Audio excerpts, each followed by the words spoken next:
Hey guys, Curdhos here from Hostyle Conditioning, and today I've got my good friend Eric Whistle. Say hello, Eric. Hi, my name's Eric, as Curd would say. Eric's a little shy, so we're going to warm him up here.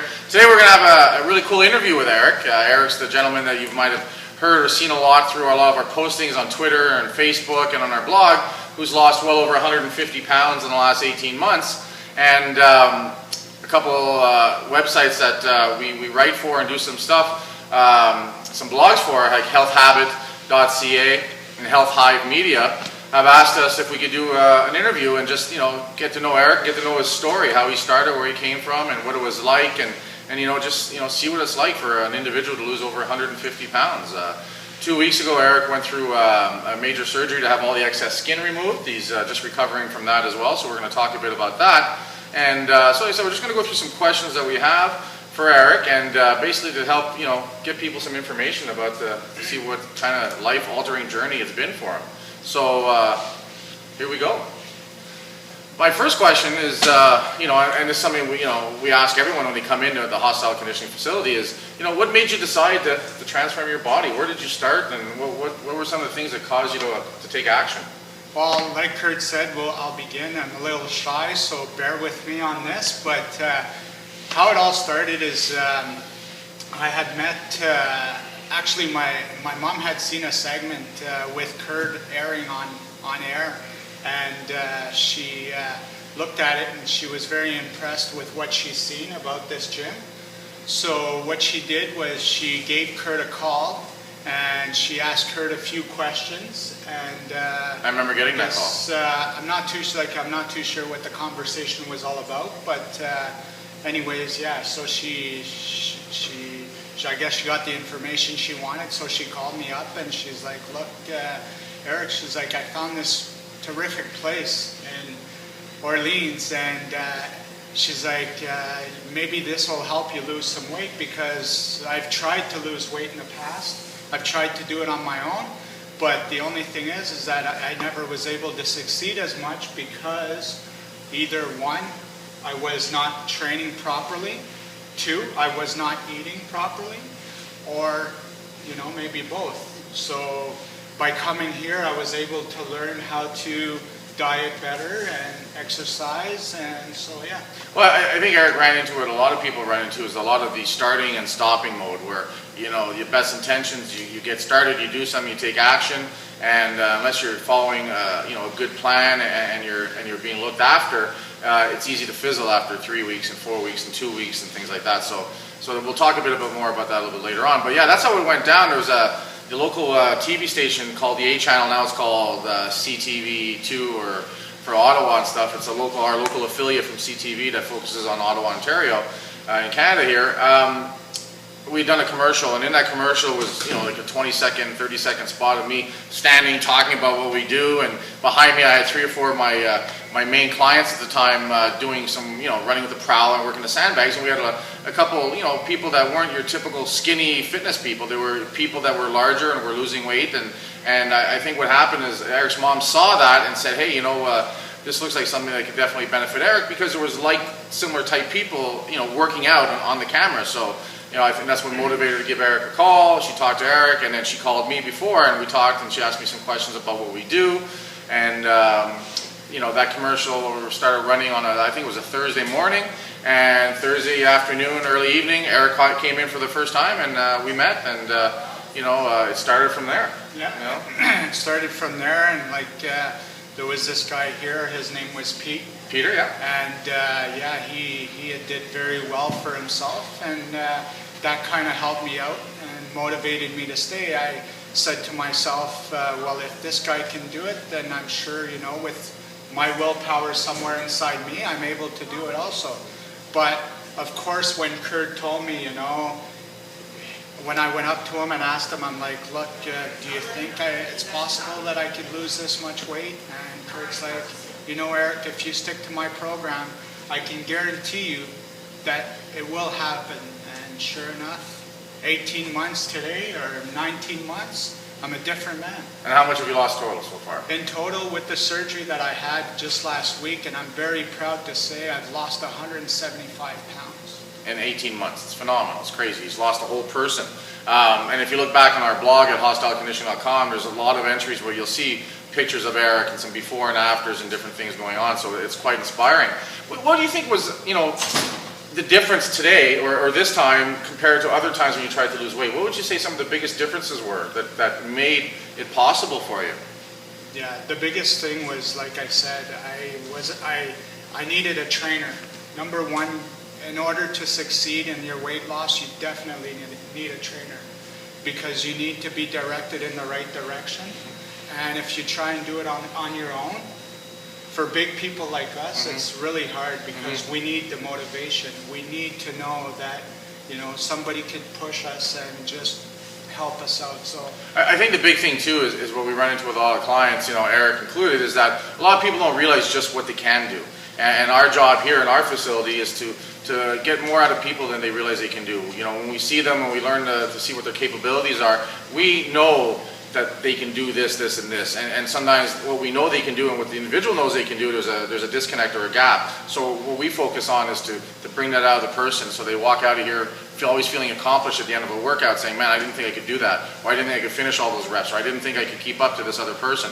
And when that happens, and when they realize that, and they start building the confidence and the self-esteem from that, then it's much easier. It's much more motivating to keep coming in. And the other thing that we do here is a little bit different, and we're not trying to toot our own horn, this is just how we do it, is we work with smaller groups, and we're more focused on the clients. So if I didn't see Eric for 2 days, he got an email or a phone call. We made sure that he was being kept accountable and things like that. We had weekly weigh-ins and we had different things like that going on. But basically, I think, and that's one thing Eric will talk about, is that when he came in here, he felt comfortable and he felt welcome, and I think that made a huge difference, didn't it? That did, because I didn't have to worry about anybody looking at me any different, and it's just this place is like a big family. We encourage each other, we push each other. It doesn't matter if you're big or small. I have a good friend I have a few good friends here at this facility, and I have one that I just seen just a little bit after my surgery, and he goes to me, he's like, Eric, he's like, I was struggling the other day, and I was trying to figure out if you'd be calling me, go Mike, and he was just trying to, all he kept doing to get his reps done was listening to my voice. What would Eric do, that kind of stuff. And that's pretty empowering, and I think, one thing that's important is that when you're working out in a good, positive group, what happens is it quickly becomes apparent that it's about the effort. It's not about what you can and can't do. No one cares if you can do 50 push-ups or 12 push-ups. What happens, in the groups that we work with, is people respect the hard work. And in fact, when they see a guy like, Eric, when he first started at 400 and how many pounds? 432 pounds, and part of our first workouts, we're just getting Eric to lay down on the ground and get back up again. The guy that's half his size, that's doing full burpees, and he's struggling, and he sees Eric, going through hell in the corner.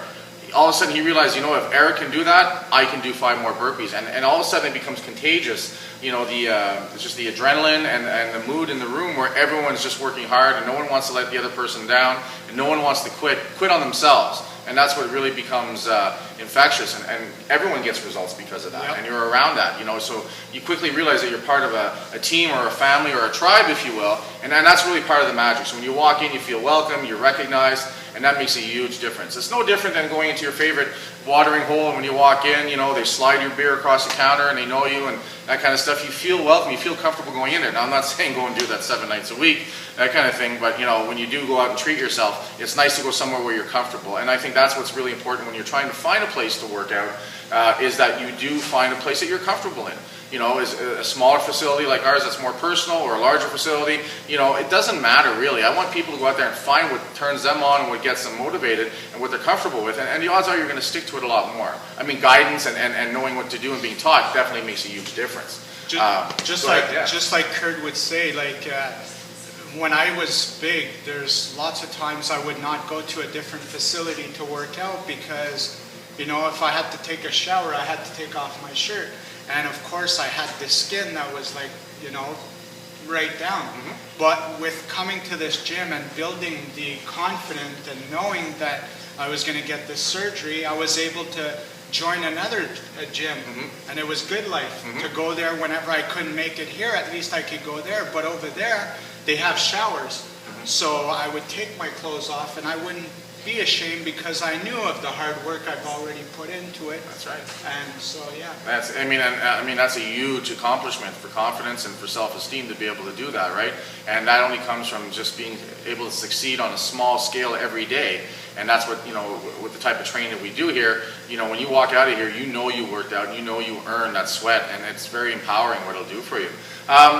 So going on with that, what were some of the tools and the techniques that, helped you with the weight loss? Well, the techniques and stuff for me was very simple. I'm a very spiritual guy. And for me, like, I know we all have willpower. Somewhere inside of us, we definitely have willpower. And like I said, for me, I'm a spiritual guy. And there was a lot of times that I didn't want to come in. But you know what?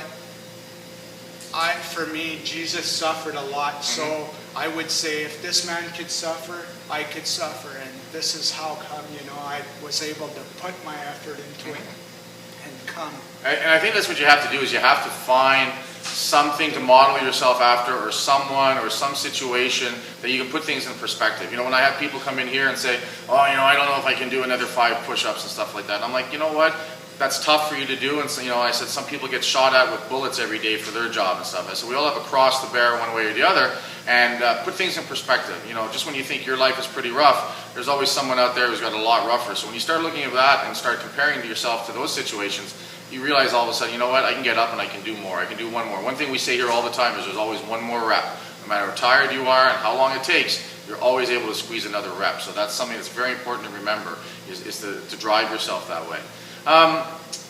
We look at, our circle of influence and friends that we have, where we are in a certain point in life. Getting to be 400 and some odd pounds, and you were even heavier before that, that doesn't happen overnight. That's a process, and there's things that, you're surrounded by in your life for that to happen. A lot of times it's the lifestyle we're in, the circle of influence, the type of friends we hang out with, how we feel about ourselves, what we think about ourselves that puts us in those situations.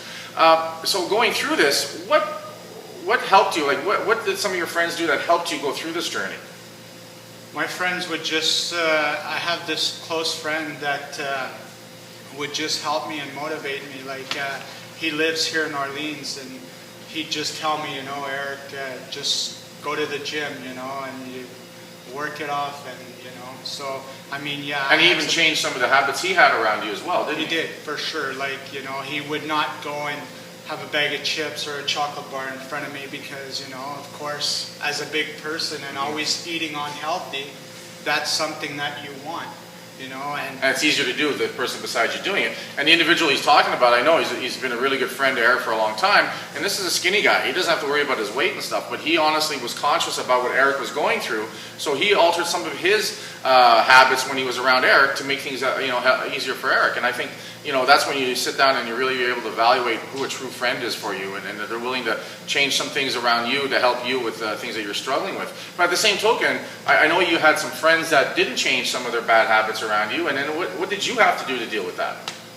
Well, just more or less try and talk to them to either work out and come to a gym, or just say, forget it. I can't be with these people. Unfortunately, I just can't be with these people because they just don't want to change. And with my lifestyle, eating poor and not good, it would be easy for me to just fall back. And I think that's probably one of the toughest roadblocks people have when they go through this, is that realizing a lot of their lifestyle has to change. And a lot of this is lifestyle. A lot of people want to blame genetics and stuff like that, but quite honestly, genetics aside, it's what you do with yourself that makes the big difference. And that's a tough call to sit there and say, hey, you know what, this isn't the most positive situation for me to be in, or this isn't conducive to my goals and what I want to do, so I have to make these changes. I have to change who I hang out with or how often I hang out with them and stuff. And that really is a big challenge, and I think that's probably one of the biggest hurdles for people to deal with and stuff like that. So, and it's tough if it's a close friend or if it's a relative or a spouse.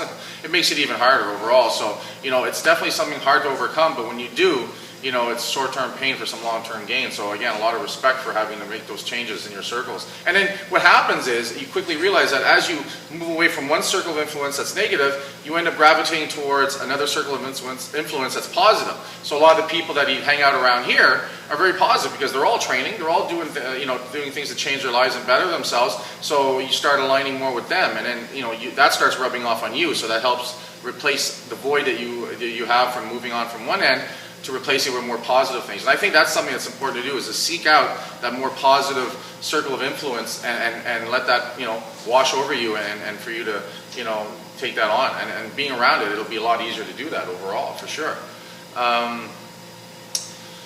So during, again, 18, 19 months, 180 pounds almost and stuff, obviously there were some plateaus with weight loss and stuff like that. How did you deal with some of that? How often did it happen, and how did you deal through those things? It happened closer to my surgery, and I didn't change anything. I've continued eating healthy. I've continued coming to the gym. I actually went to, like I said earlier, I joined another gym. So I was pushing myself, and I was just at that point that there was no going any smaller. And I approached Kurt about it, and talked to him, and he thought maybe that I was not eating right or eating too much. And I told him, I'm like, Kurt, I haven't changed nothing, but it's I guess now that I have this surgery, I'll be able to move forward and continue.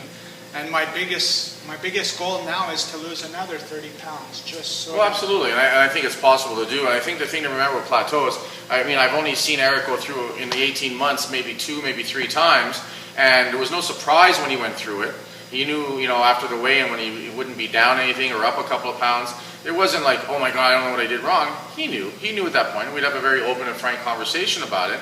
And sometimes Eric's expectations were pretty high. There was a couple of weeks where he'd be losing double digits, and then if he only lost 1 pound, he'd be pretty upset with himself. And the thing to remember is that initially, when you're in the 400s and the high 3s, losing 10, 15, 18 pounds, I think is one of your biggest weeks.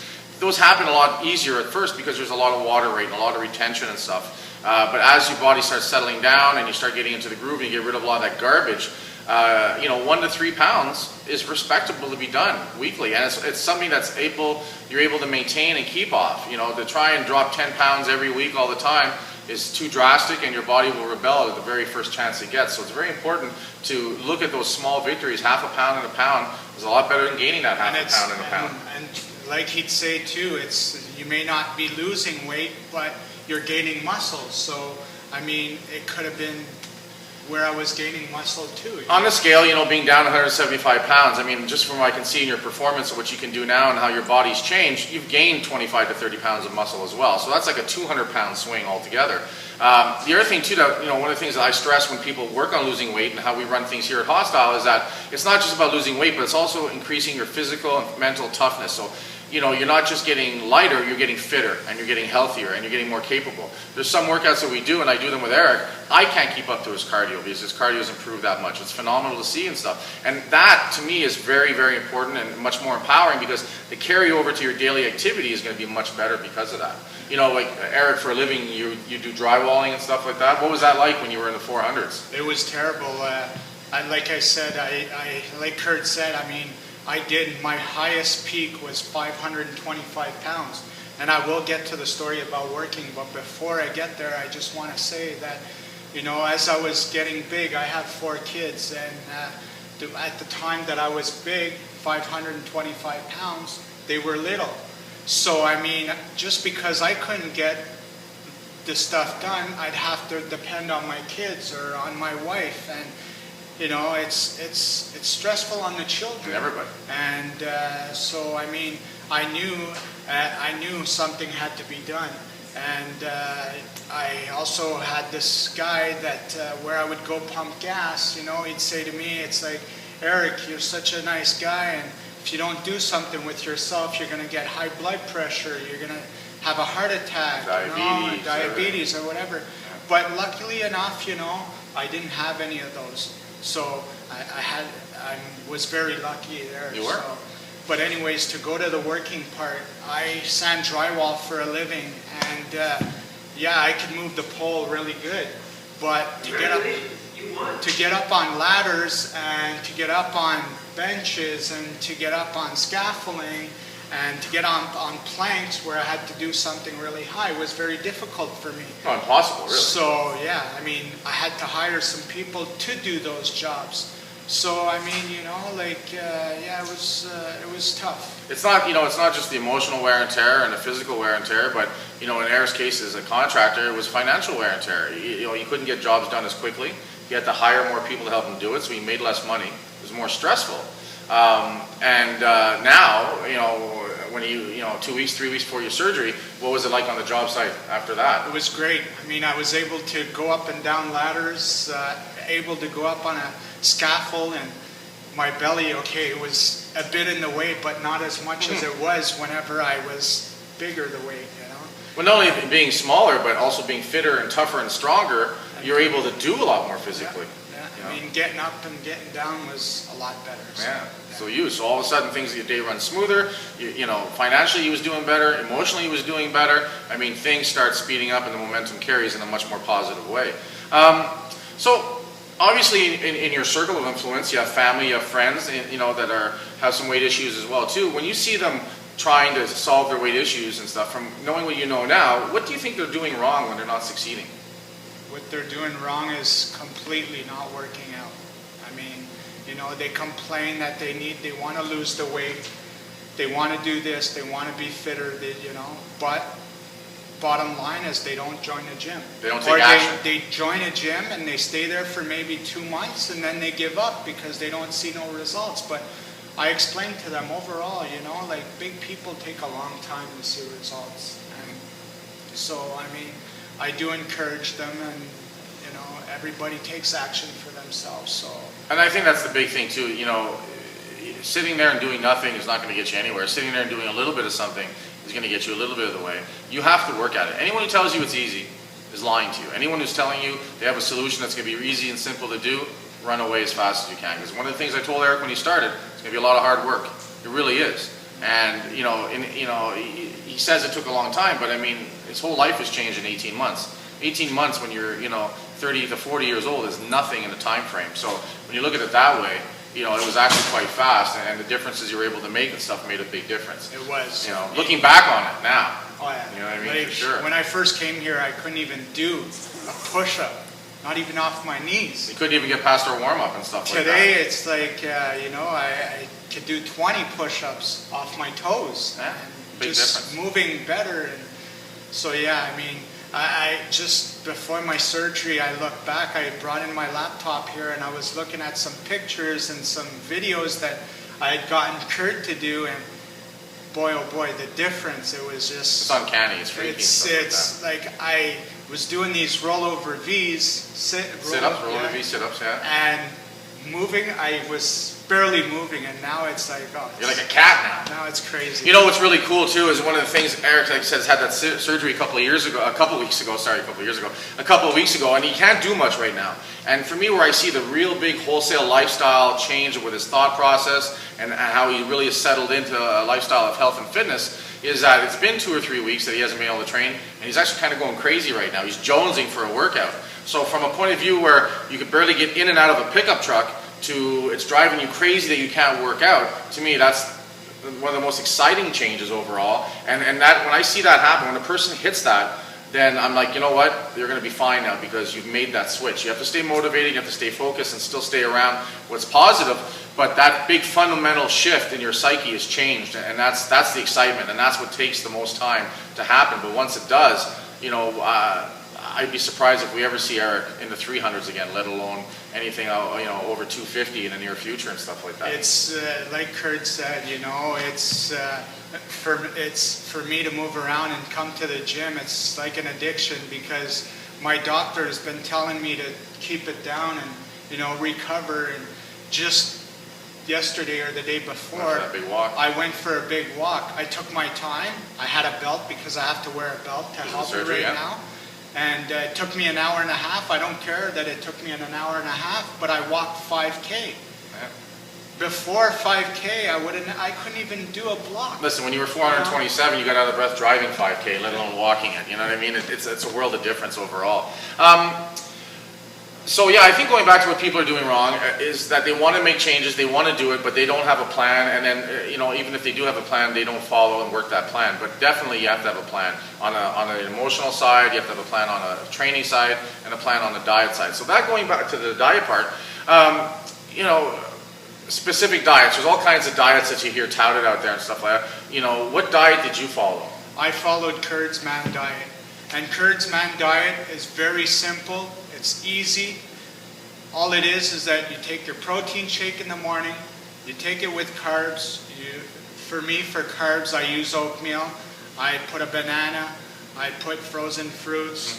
My protein shake, I have that in the morning. I start my day at 6:30, 7 o'clock in the morning. So I have that, and then after that, I love raw vegetables. And I have a bag of raw vegetables and with chicken or So when we talk about protein. vegetables, we're talking about what I call the real vegetables, the broccolis, the cauliflowers, the asparaguses, the ones that have the real dense nutrient value to them, not celeries and tomatoes and stuff like that. It's not what your body needs to manipulate hormone activity and keep your body well fed nutrient wise. The diet, when he talks about the man diet, when we say man, we mean omnivore. I put women on it as well too. And what we mean by man diet is that you're eating protein, you're eating specific types of carbs, and you're eating a lot of vegetables. But we also do a bit of what we call a carb rotation, where you're eating your good carbs in your first couple of meals of the day, and then you switch over to your good fats in the afternoons and evenings, where you're eating your fish oils or your natural peanut butters or almonds, good quality fat sources that are important for you as well. So again, there is a plan, and one of the biggest things with this plan is that you're eating 5 to 6 times a day when you include your first morning shake and your post-workout shake. And that was one of the big things to get used to for Eric, was having that meal every 3 hours and getting used to eating that much. Really, a lot of people are surprised. But it's a very clean diet, and it cleans out a lot of the issues that your body's going to get rid of, a lot of the bloat and a lot of water retention, which makes you feel better and feel tighter, but also much healthier for you. And again, it's what we call a performance diet, so it allows Eric to come in and work hard every workout. He was in here 5 days a week. Right? It was hard to keep this diet because you're not used to it. So, I stuck to it, and I got some good results out of it. Yeah, there was times that I was hungry, so I'd come and talk to Curd, and Curd would just tell me, have an extra shake, but as long as it's got that protein, you need the protein, and that's what the key is. I think the biggest thing to take away from this is protein in every meal, and the types of carbs and when you have your carbs and stuff. That makes a huge difference, especially for slower metabolisms and the genetic issues and stuff like that.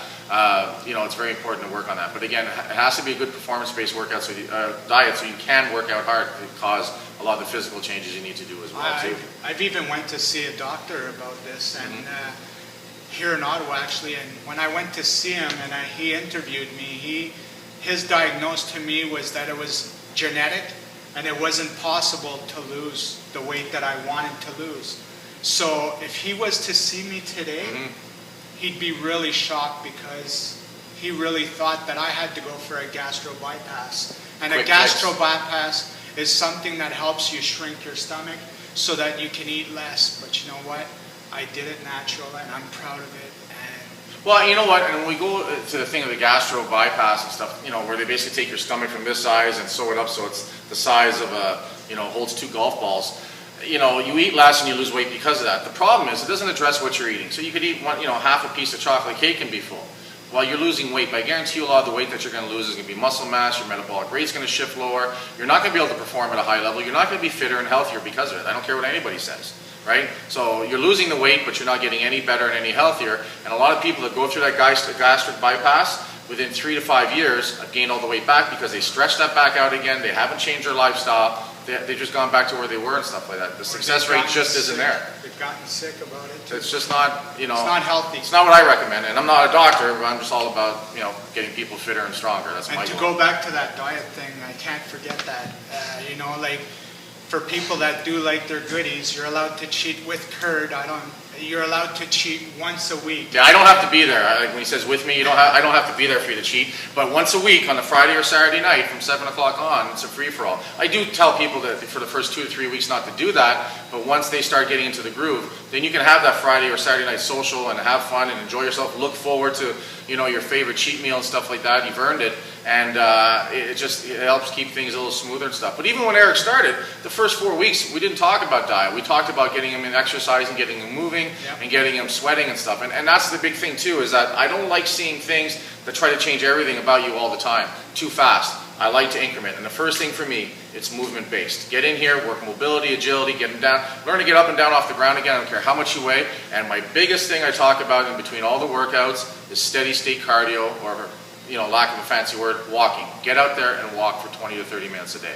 It really is magical in recovery, metabolic rate upkeep, and keeping your blood flowing and getting rid of the toxins. And it's phenomenal. And that's what we were meant to do as humans, is to walk, not to sit, not to do anything and stuff. So it seems pretty simple, but it really does make the biggest difference overall. Get that blood flowing. So with all the stuff you've done and how much your life has changed, have you seen you motivate other people? I motivate just the people here at the gym, you know, because, like I said earlier, doesn't matter if you're small or big, by me doing the work, I motivate them. And I've talked to a few people, and there's this one lady that just 2 weeks ago, maybe about a week and a half ago, after my surgery, I went to the dentist, and I just told this lady my story, and she's like, she wants to lose 60 pounds. And I told her, just to encourage her, that she said she couldn't do it till September, and I told her just to encourage her that I would come here and do some workouts with her just to help her. And just that alone inspired her. And, well, you become an ambassador, right? And she took my number, and she said she'll call me when she has the time. So I tried hard to. And I think it's really admirable when you found a good thing and you've done well. You want to share that with the world out there, and I think that's great. Let's go back to what some of the things that lady said and stuff.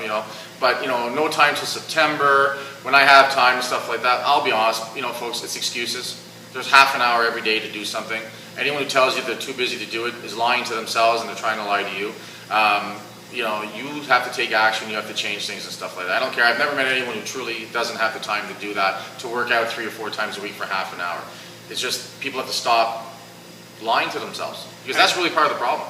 And I approach all kinds of people. I approach small people, big people, but I love to approach big people because I've been there and I can relate to those people. Exactly. You've been in their shoes. You've walked a mile in their shoes. And I could talk to them and tell them, and without them getting offended, because big people get offended very easy. Well, there's a lot of emotion attached to it and stuff for whatever reason, and it's hard when you've done really well and you know how good you feel now and how bad you felt then.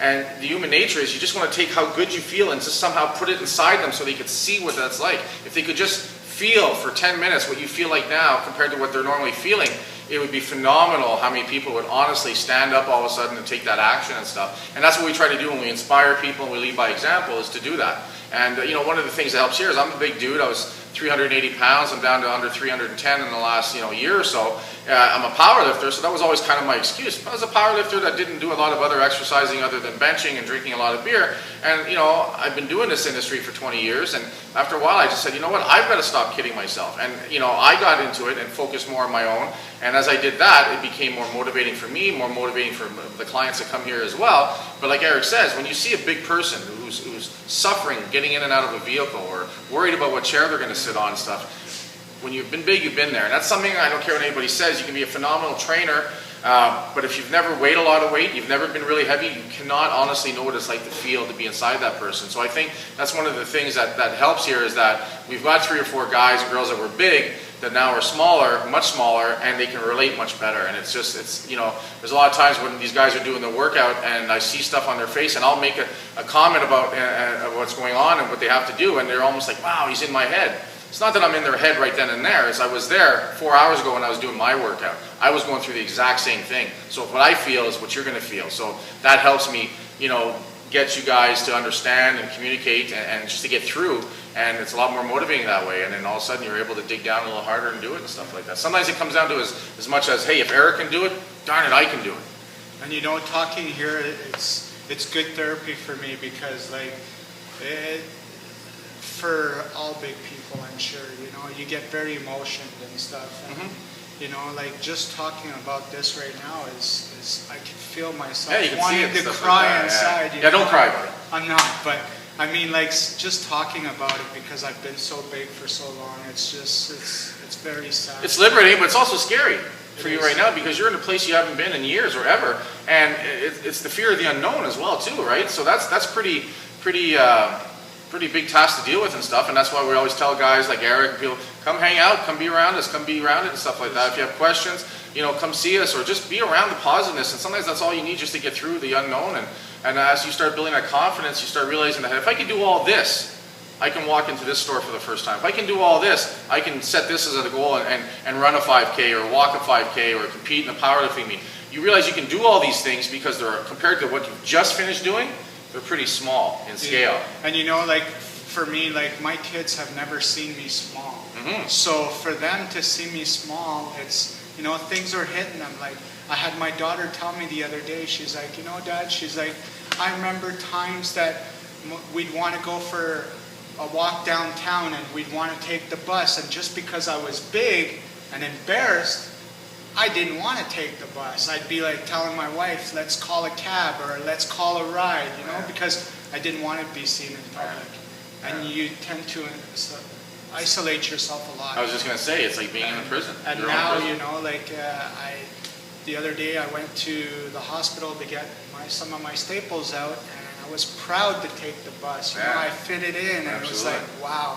And no one else on the bus knows your story, but you know your story. Yeah. And that's that power within that all of a sudden becomes unleashed, and that's really what the magic's all about, for sure.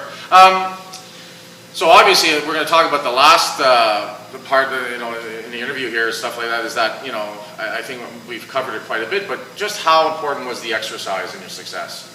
It was very important. Do you think you could have done this well and feel this good without exercising to go through it? No. No. I wouldn't have been able to, and you know, you really need a trainer for big people, maybe, and little people too, because there are people here that come and need that push. So you have to stop saying big people. You're not big anymore. I know. You know what I mean? But again, that's going to be a mindset for a long time. But we talk about that as well too, is that no matter who you are, whenever you want to do better in any endeavor, any field, or any goal, you have to get a coach. You know, here I don't like using the term personal trainer, because there's a lot of personal trainers out there, and most of them, I don't care what anybody says, just aren't worth it. There's some fantastic personal trainers out there, absolutely, but there's a lot of crap that's out there. I like the term here, coach. We're a coach. We're here to help you get the best out of yourself. We're here to teach you. We're here to motivate you, and that's what a coach does. You know, I think that's the most important thing, the difference we like to look at, is that we're here to coach you and get you through what you have to do and stuff. I've even inspired people in here. I've got people that wrote me letters, you know, like inspiring letters.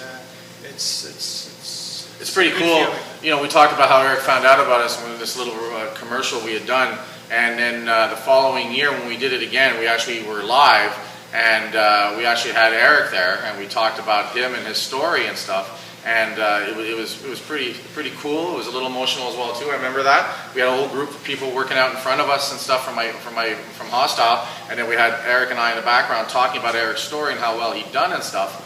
And since then, there's times where Eric walks into a place and people go, "You're that guy from TV. You're the guy that lost all that weight. You know, he's like a Justin Bieber, you know, that kind of thing. He's become famous, you know, for that. And you know, there's no doubt that's good for the ego. Oh, yeah, you know, it feels pretty good, and it reaffirms that you've done something truly phenomenal. You know, that kind of thing. And I think that, again, is something you have to use, and you have to remember that. There's dark days. There's always going to be dark days. But I think where you're at now, Eric, you've got a lot more tools to be able to deal with that darkness and stuff like that. Surround yourself with people that are working out. Like my daughter this weekend, I'm so proud of her. She's doing the Ottawa run, and it's 10Ks, and I'm going there to support her.